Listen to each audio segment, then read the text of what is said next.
a little bit today about the pentatonic scale and how we can escape the box. Because it's the most logical and easiest of the 5 pentatonic forms to play. It's straight up the strings.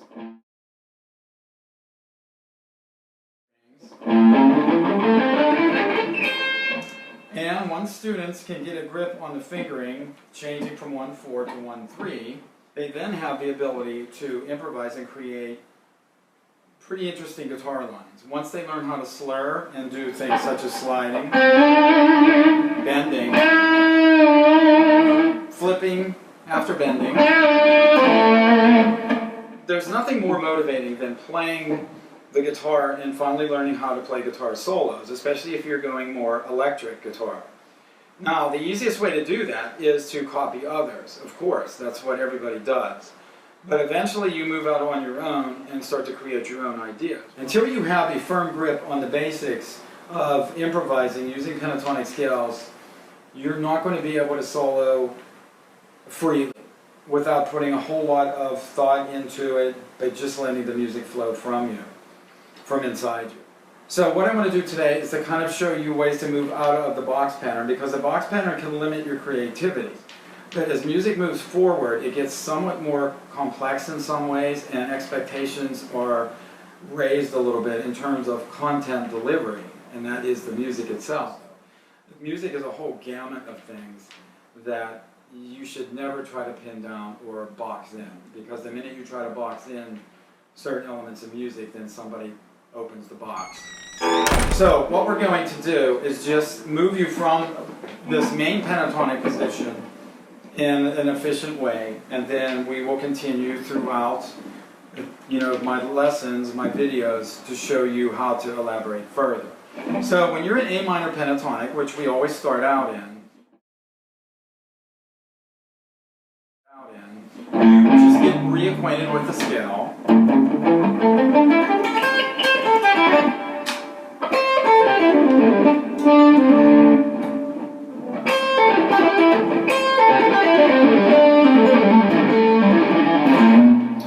So you just get reacquainted with the scale and where you play it. No matter what level you're at, as long as you can play through the scale, you should be able to handle some of the concepts that we're going to discuss. Now, the first thing to do if you're in A minor and you want to escape the box is to start outside the box. So we're going to back up 2 frets to fret 3, and we're going to start on the note G, 3rd fret 6th string, and we are going to play G.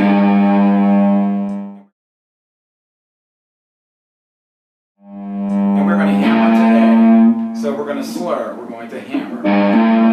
We're going to go up to string 5 and play C. We're going to hammer to D. So we have, you've got to keep that rhythm pretty smooth.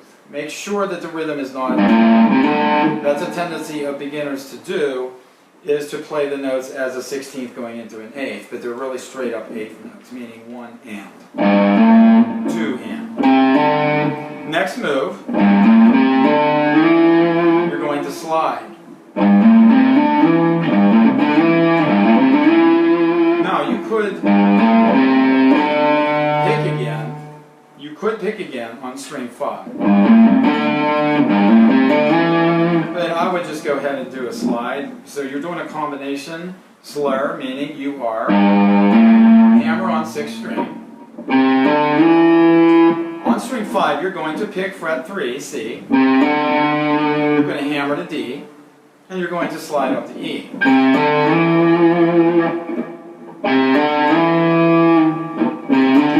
I pull my hand away to show you I'm only picking the first note. Pick, hammer, slide. So we have...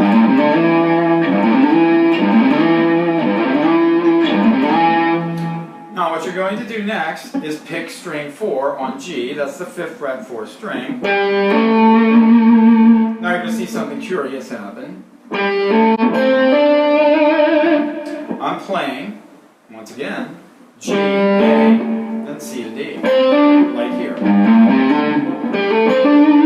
They're an octave apart. An octave in music is 8 tones apart, meaning C, D, E, F, G, A, B, C, if you're in C. Being that we're in A, but we're starting on G, we have G, A, B, C, D, E, F, G. We go from G, and we start again here, this G.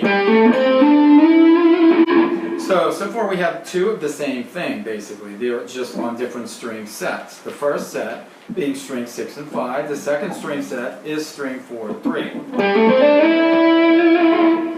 So this is what you have so far. Now we're escaping the box because we've started outside this box pentatonic, but we end up in the box. Now we're going to leave the box again. We're in the box. We are leaving the box. Basically there you did the same thing. G, A, C, D, slide up to E. So now you've got 3 octaves. The same lick 3 times in 3 different octave levels. The same lick 3 different times in 3 different octaves. Starting from the lowest octave and going up to a upper middle octave.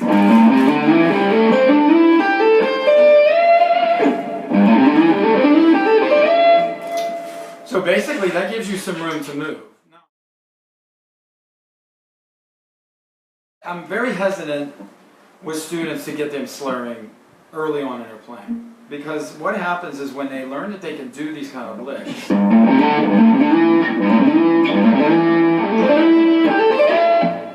which are fast, but they're fast due to the patterns being actually pretty easy.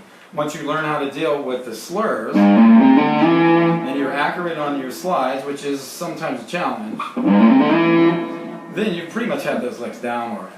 But I'm not saying they're not impressive, and those of you who can do them know that they're really good fillers when you need to just impress, I guess. Basically, what you have going there is 3 different octaves. A good solo will start in a position, and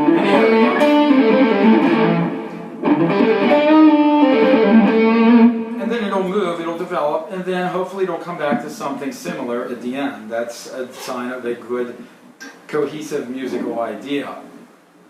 So what we have here is 3 octaves, but you really have stretched the scale now from 4 frets to a total of 8 frets. You've got 3 up to fret 10. You've expanded your 4 fret home pentatonic position now to 8. You can go back to. So now we've covered a lot of ground. We've gone from 3rd position. So now you've got all this real estate to play in A minor.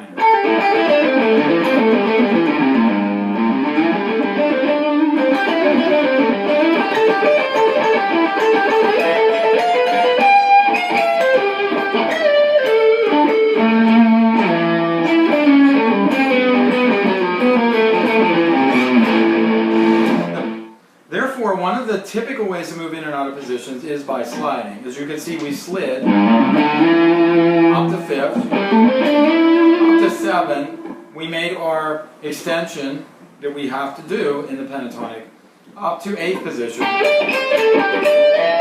That's a really convenient way to get in and out of positions. This is a very typical lick, and it's been in a lot of different guitar books, and it's just so logical. But that's no reason to not learn it. Once you learn it, you can adapt it, of course.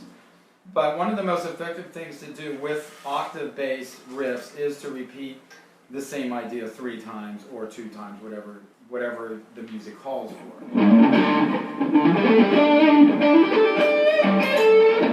Even though that was 3 different licks, they had something that glued them together. There was a basic underlying pattern there of notes that was familiar in all 3.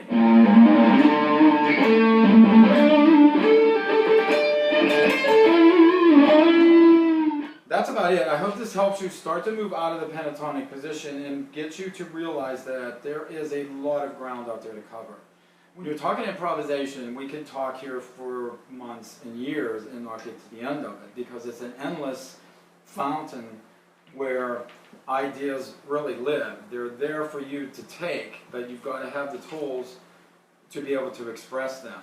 And I really think the best cure for that is to wean yourself off of always doing cover songs and learning somebody else's guitar solos and start to create your own.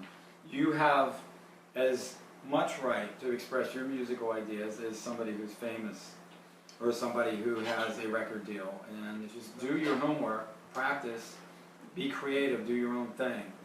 If you're not yourself, then you're really not in music for the right reason anyways. Okay, we'll be back again. I'll be back again and we'll cover some more ground. We'll cover ground in terms of playing notes that really go outside the scale.